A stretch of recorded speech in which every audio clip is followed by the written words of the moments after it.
So, a minister shows up, and 5 weeks later seems to take a vacation. Yeah, what's that about? And I realized that I had meant on the Sunday before I left, I had meant to mention that I was not going to be there the following Sunday. And we finished service, and I got downstairs, and I thought, oh my gosh, I never told anybody. So I apologize to you for that. I was not just on vacation, although I did very much enjoy myself in New Orleans. I was actually there for the Centers for Spiritual Living conference, the integration conference. Now, how many of you know that the Center for Spiritual Living here is actually part of an international organization? Yeah, that there are Centers for Spiritual Living all over the world. And what happened this past week is actually quite monumental. Because in 1954, the Church of Religious Science split into two organizations, and was like that until this past week.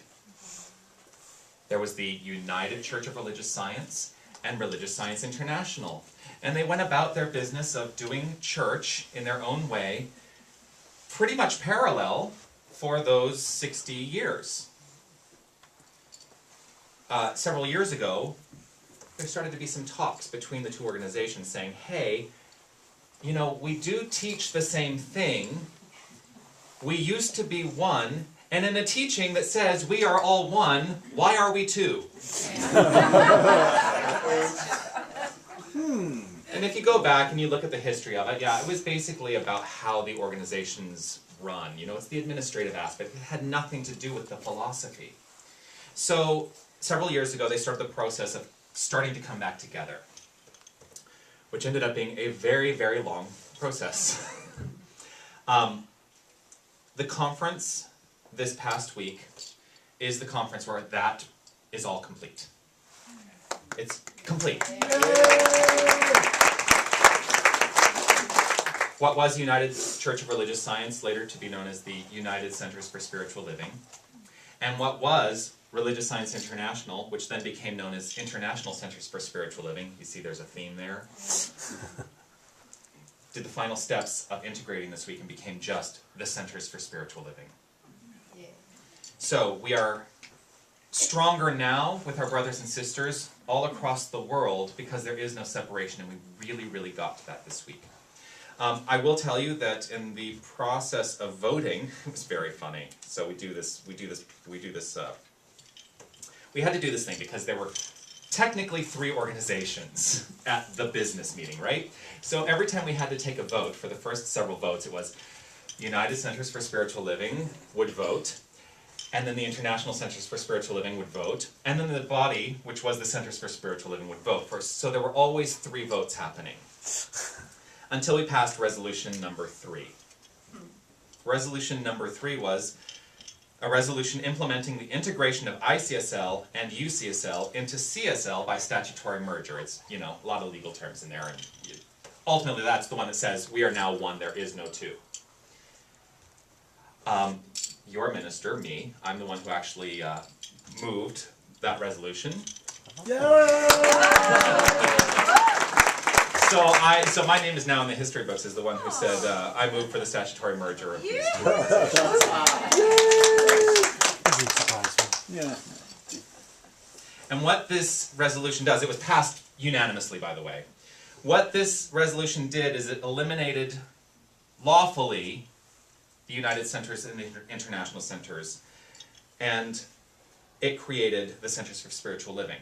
Now here's the question I'm going to ask you, because this is what I ended up being faced with this week, is does that eliminate the concept of us and them? And the interesting thing was, I had to really catch myself this week when I'm still living in the paradigm of us and them. And even as the week progressed, you know, this all the votes all happened on Monday. It was a done deal on Monday, which was really nice because we were supposed to be in business meetings during the day all week. We had Monday business meetings, and then I was free the rest of the week, which is why I got to go out and really experience New Orleans. But this concept of us and them really stuck with me. And I think that it may stick around for a little while. You know what just came to mind? The Sneetches. Do you know the story of the Sneetches by Dr. Seuss? So there's the star belly sneetches and the plain belly sneetches, right?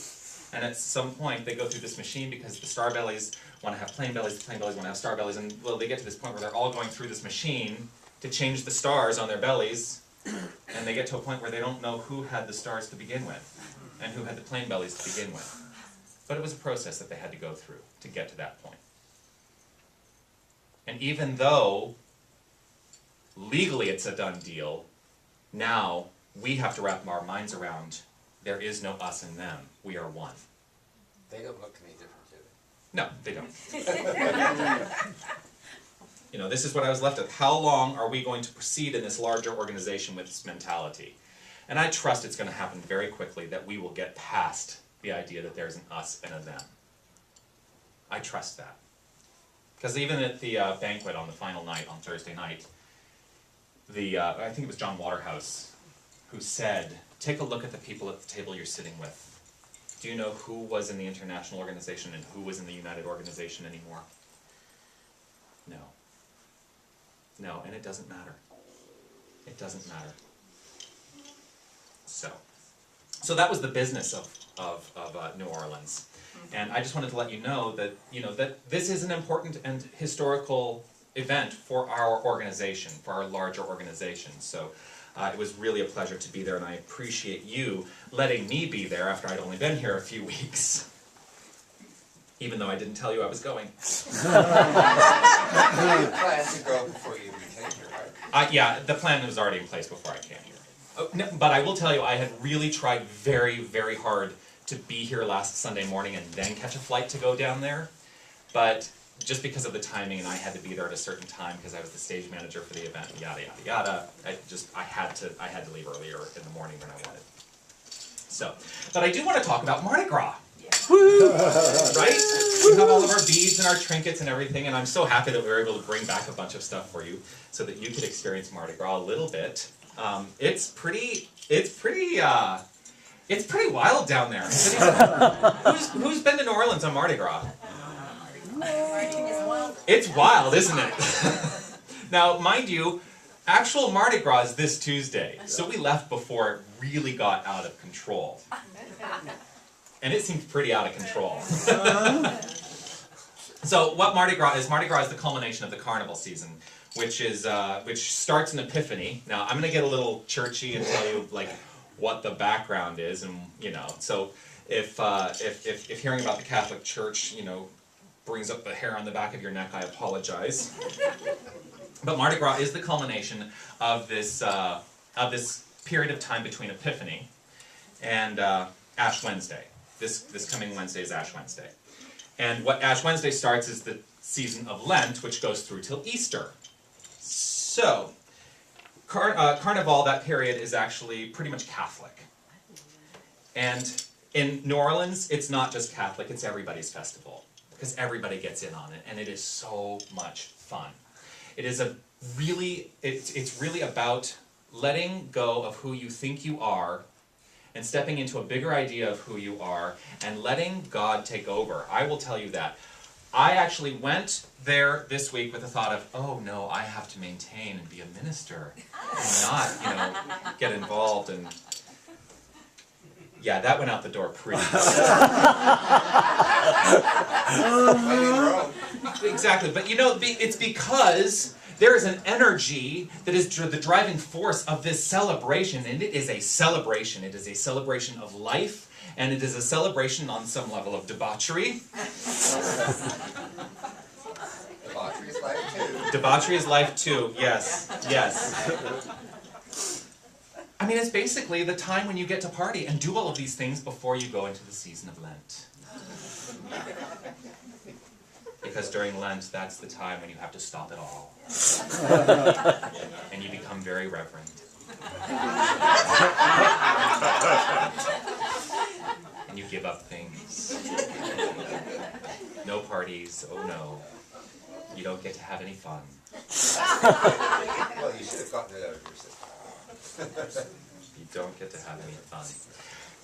So, some things I learned about Mardi Gras. So, there are traditional colors for Mardi Gras, and I chose to wear the traditional colors, purple, green, and gold. Purple stands for justice. stands for justice.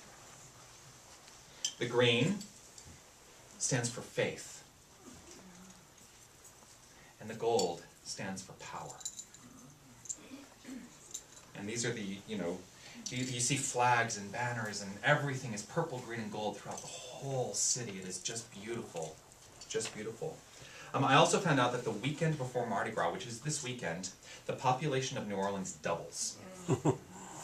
It doubles that weekend.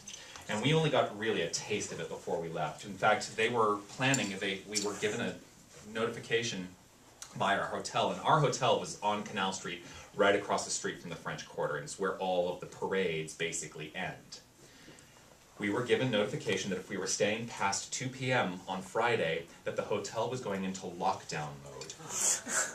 And if you were a guest at the hotel, you had to go and get, before you left the hotel, a wristband. If you did not have that wristband, whether you were a hotel guest or not, you would not be let into the building the entire weekend and through till Mardi Gras. Yeah, boy, a hotel lockdown. But the season, the season of Carnival, which starts with Epiphany and goes all the way through, really kicks into high gear the Thursday night before Mardi Gras, and that was our final night there. I keep referring to Tanis because Tanis and Pierre were there with me, which I think I've already mentioned. And one of the big parades that happens there is the Crew of Muses Parade. Now, Crew, K-R-E-W-E, is a social organization, and there are many of them that are in New Orleans, and they all come together and they put together these parades. And this is where you get the beads, right? Because as they're going, they're throwing trinkets off of all the floats. And you saw 3 parades, right? If you, Yes. Yes, because I saw 2. Yep. The first one was great, the Crew of Barkus Parade, which was the first Sunday we were there, and it was actually the parade where all the dogs dress up. And they go through the French Quarter. And that was was our first day, and we just kind of ended up in the French Quarter like, hey, there's a parade of dogs! That's amazing. Dogs, and great music, and lots of beer. But the Crew of Muses is an all-women's organization, and they have apparently very highly sought-after trinkets. So, now I mentioned that these were all shoes, right? Because that's one of their symbols. That their trinkets, they're highly sought-after shoes. So I mentioned a little bit before about how I had this idea about going in and being reverend and being the minister and not getting myself involved. And it's because I had this misunderstanding of the idea of what this was all about. The understanding of joyful celebration. But I also have this thing that I don't like big crowds of people. I don't really like it. Just doesn't work for me. I hated college parties and things like that. I never really went to them, and when I did, I was usually feeling pretty miserable. This is like a huge frat party times 100 throughout the French Quarter, basically. But Reverend Marquita Pierre, who was one of the speakers at the convention this week, said something that really made me rethink this. Because I had this concept that as I was going to be experiencing this, that I was just going to be going through, and going through it. Going through this event called Mardi Gras, and I'm really there just for the business of the centers. And she said this, I'm no longer going through it, I'm growing through it. And this works on so many levels. Because what I had to do is step back and say, you know what, I need to grow in this experience, and I need to have a deeper understanding of who I am. And the energy which lifts you up when you are there, you can't deny it. We got there, we said, oh, we're not going to get any beads. No matter what, we're not getting any beads. Well, and there's a misunderstanding, too, that I think we had, that you have to flash. Yeah. Well, the women have to flash, and the men have to flash, That's actually not true. everybody gets beads. Everybody gets beads. And if you want more beads, this is what I was told, take the beads off. At the parades, take the beads off, put them in your, and they'll look at you and they'll feel sorry for you and they'll throw you more beads. I'm no longer going through it, I'm growing through it. It really hit me. How much in your life are you going through? How much are you suffering through? And what is the opportunity that you have right here and right now to grow through it? Because everything that happens in our life is an opportunity to grow. And I'm not saying that we have to go through the bad stuff, but if you are going through it, rethink it and grow through it. That's what I'm saying. Because that's what you can do. That is the power of your mind being God's mind. Because, as I said last week, and I know that this sent a lot of people into a tizzy, you are God. You are God. I will say it every single week. I will say it all the time from this place, so that you really start to embody the idea that there is no separation, there is no man in the sky with a white beard looking down and passing judgment on you. That does not exist. You are the energy of God, expressing at all times in your life. And whatever comes into your experience, the good, the bad, and the ugly, here's the issue. You created it. And you're responsible for it. So if you are going through it, stop. Stop going through it and begin to grow through it. I stopped going through Bourbon Street. I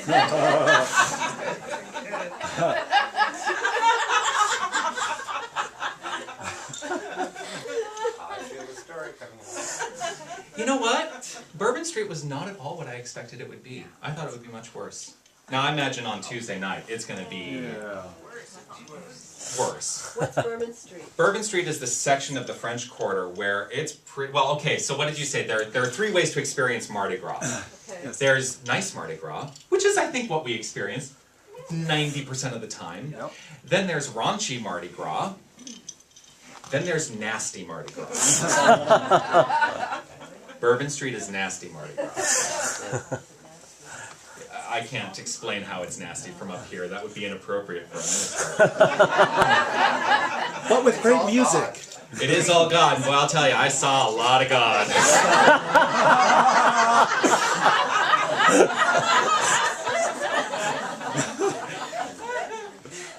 And you know what? I saw a lot of God. That's really the point.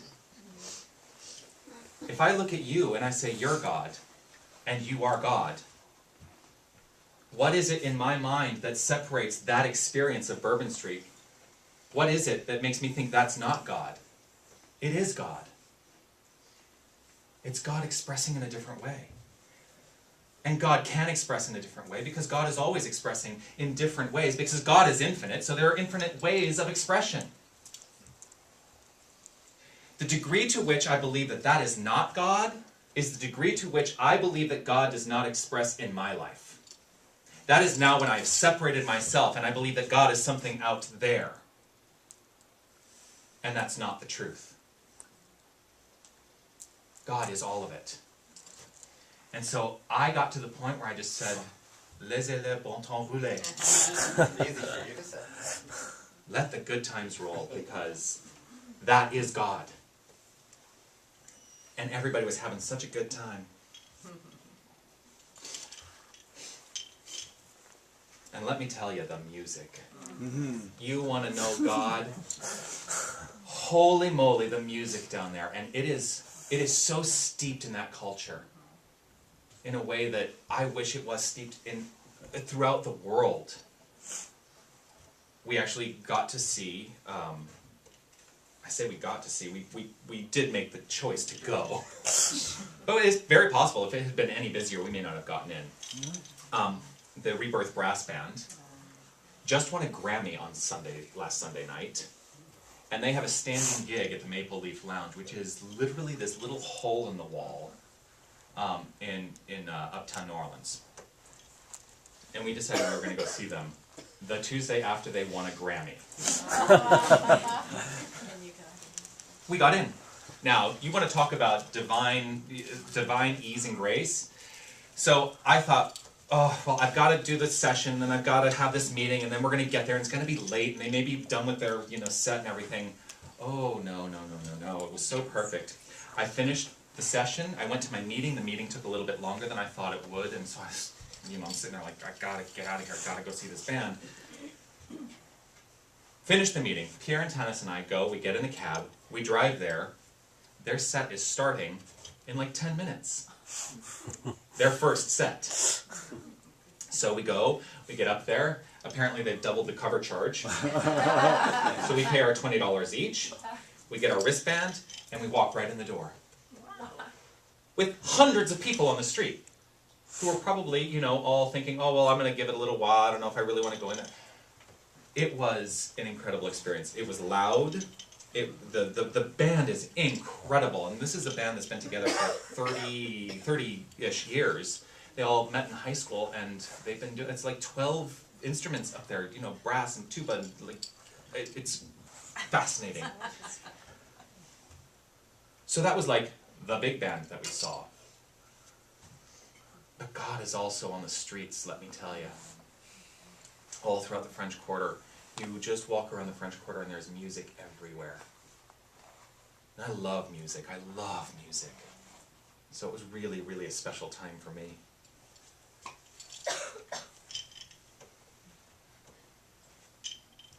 And then it made me think of another thing that Reverend Marquita Pierre, she's the senior minister at the Alaska Center for Spiritual Living in Anchorage. And I tie this together because this is the way I wish, the way that music is so important to that culture is the way I wish this teaching was important to the culture at large. And yet, this is not the only teaching. This is the teaching that works for me. And when I start to look at people's faces and I say, what is the teaching that works for you? Whether it's this teaching, Buddhism, Islam, Catholicism, Baha'i, whatever teaching brings you more to God and more to a deeper understanding of your power as the divine, that's what I'm interested in learning about. Reverend Marquita Pierre said this, and it was so poignant. We don't need to bring the teaching to the people. We need to discover the teachings that are already there. So when I said earlier in the service today, what is it you believe? Do you agree with this? Do you agree with the Declaration of Principles? Because if you agree with them, then you're saying this is what operates in your life. This is the way it works. And not everybody agrees with those words. And that's okay.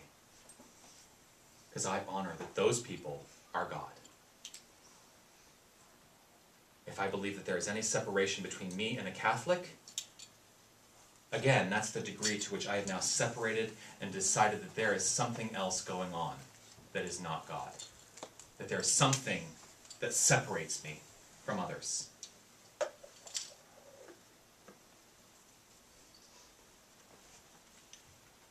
So the best thing that you can do in the way that these musicians are basically living this principle, because they're living the music that is already there. That's what they're doing. They're simply being an instrument for the divine to create.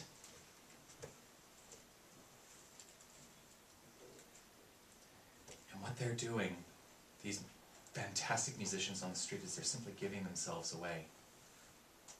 They give themselves away with this deeper understanding that they receive abundantly in return, regardless of whether it's in the form of money, in the form of love, that the concept of giving yourself away is of great importance to them. The keynote speaker at the conference was Jan Van Zandt. I don't know if you know who she is. She had a TV show. She was on Oprah, and she actually is a Science of Mind minister. A lot of people don't know that. Her entire keynote address was about giving yourself away. She had a great story about shoes, but I may have to. I'm going to trust that you'll have to hear that from her, because I don't think I could do it justice. Let's just say she likes a sale. And she has a boyfriend named Clarence. I'll give you a minute to figure that one out. Give yourself away. This is hard for people to do. This is hard for a lot of people to do, because what do? We instantly assume that what we have to give needs to be tied to some kind of reward. That there is something that you need to receive in order to give yourself away. And that is a requirement of giving yourself away.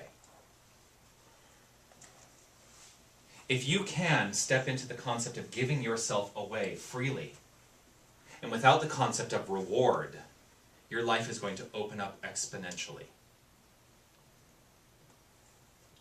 Give up the belief that what you do needs to be tied to some kind of reward. That was one of the quotes of Jan Van Zandt. And it's, again, these moments of wisdom that I'm so glad I get to share with you.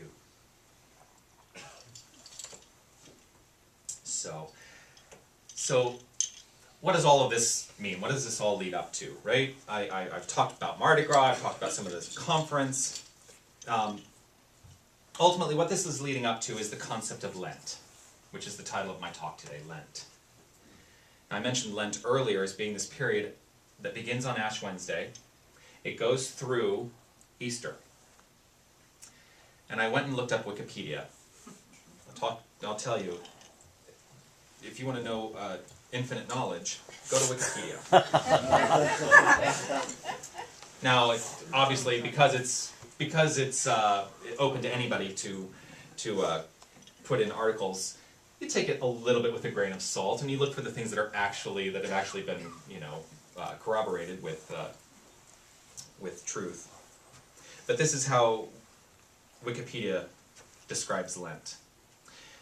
The traditional purpose of Lent is the penitential preparation of the believer through prayer, penance, repentance, almsgiving, and self-denial.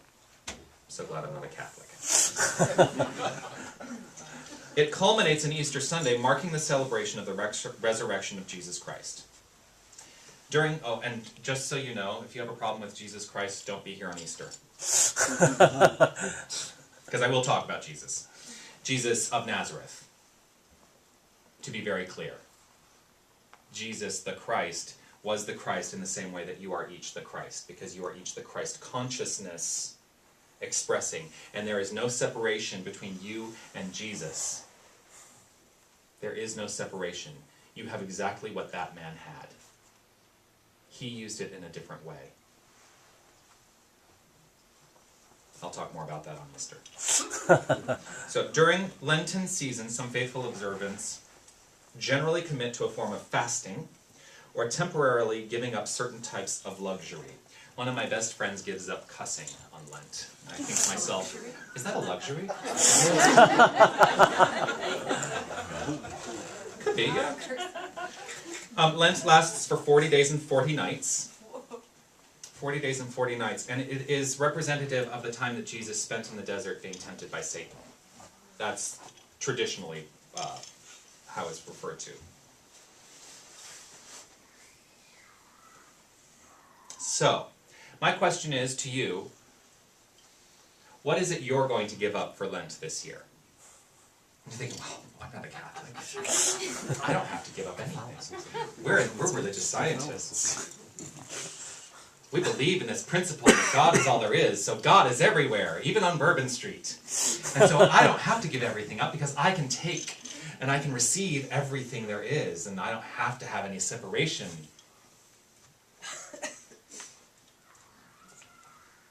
So no, we don't traditionally observe Lent in religious science. But I'm going to offer to you something that you can give up.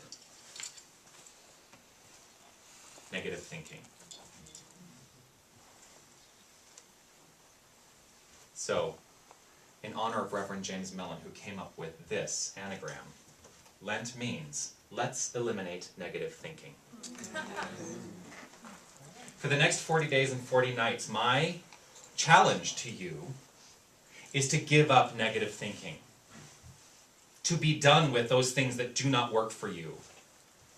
And remember to be done with them in mind, in your belief. Because that's where it all starts. That's where new things are created in your life. The more we focus on the negative, the more negative we bring into our experience. The more we have decided that the things that happen on Bourbon Street are negative, the more we separate ourselves from that experience. We separate ourselves from those people around us that are just having a good time. And you know what, maybe it's not the way that you choose to have a good time, but that's got to be okay. Ultimately, you don't necessarily have to be there. Right? Any degree to which you have negative thinking going on in your life, you are creating from that place. Now, this also includes judgment. Judgment's a tough one for a lot of people. Because you can be judgmental and not even realize that it's happening. Now, do you know the difference between opinion and judgment? Or I should say, do you know the difference between discernment and judgment? Judgment is when you make it personal. Judgment is when you make it personal.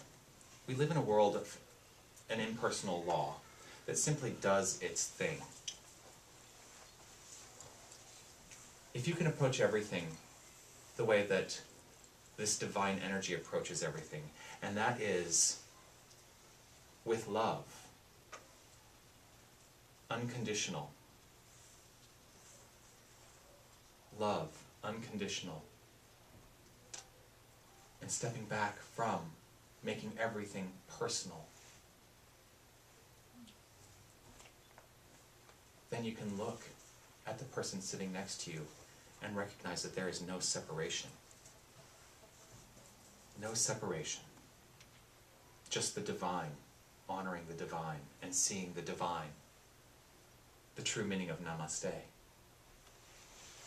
That which is divine in me honors that which is divine in you.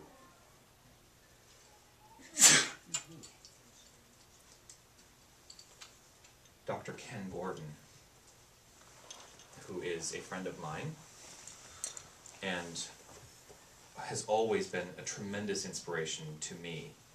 He and his wife Deb are the co-pastors of the Center for Spiritual Living Kelowna in British Columbia.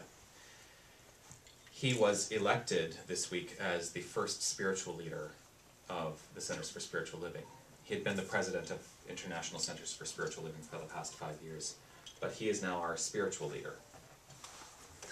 Which in my mind I went, which kind of makes him the Pope of science and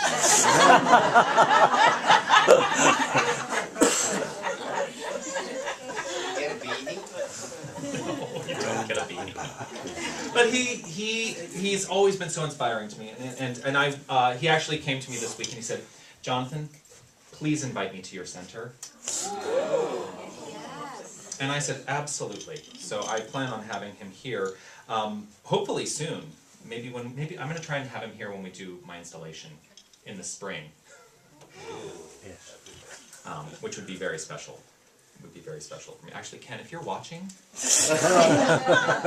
just take a look at May 25th. He said this, though, at his final address at the banquet, the closing banquet. He says, if you are in any way judging something, you are judging yourself.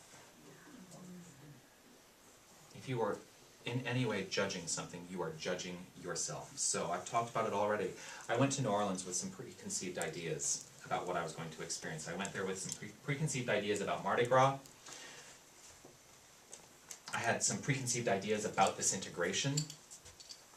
I had some preconceived ideas about myself that I got to step away from and see with new eyes and recognize where I was in judgment. Stepping back from that judgment and recognizing that the judgment I placed on others is the judgment I'm placing on myself is the negative thinking I'm talking about. So for the next 40 days and 40 nights, I'll give you till Wednesday to start.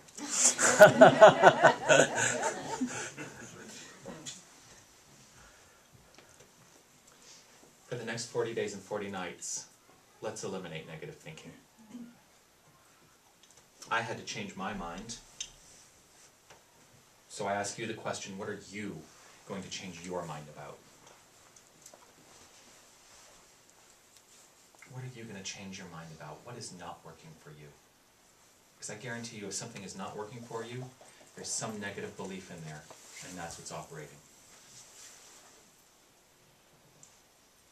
So let's eliminate negative thinking. Integrate into your mind and into your hearts the fact that there is no separation, that we are one. Look at the person next to you. Look at the people around you. There is no separation.